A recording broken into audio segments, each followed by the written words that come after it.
أعوذ بالله من الشيطان الرجيم சபிக்கப்பட்ட ஷைத்தானை விட்டு அல்லாஹ்விடம் நான் பாதுகாப்பு தேடுகின்றேன். وقالوا لولا نزل هذا القرآن على رجل من القريتين عظيم. மேலும் இவர்கள் கூறுகின்றனர், இந்த குர்ஆன் இவ்விரு ஊர்களிலும் உள்ள பெரிய மனிதர்களில் எவரேனும் ஒருவர் மீது ஏன் இறக்கியருளப்படவில்லை?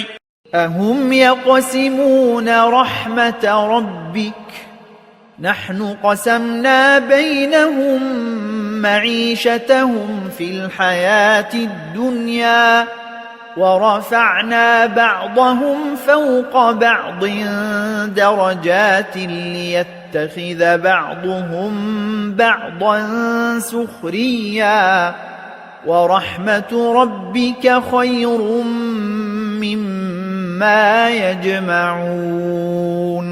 என்ன இவர்கள் இறைவனிடம் அருட்கொடையை பங்கிடுகின்றார்களா? உலக வாழ்வில் இவர்களுக்கு தேவையான வாழ்க்கை வசதிகளை நாம் தானே இவர்களிடையே பகிர்ந்தளிக்கின்றோம். மேலும் நாம் இவர்களில் சிலருக்கு வேறு சிலரை விட உயர் பதவியை அளித்தோம்.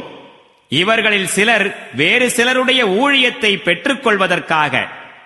மேலும் இறைவனின் அருட்கொடை, அதாவது தூதுத்துவம், இவர்களுடைய தலைவர்கள் குவித்துக் கொண்டிருக்கும் செல்வத்தை விட மதிப்பு வாய்ந்ததாகும்.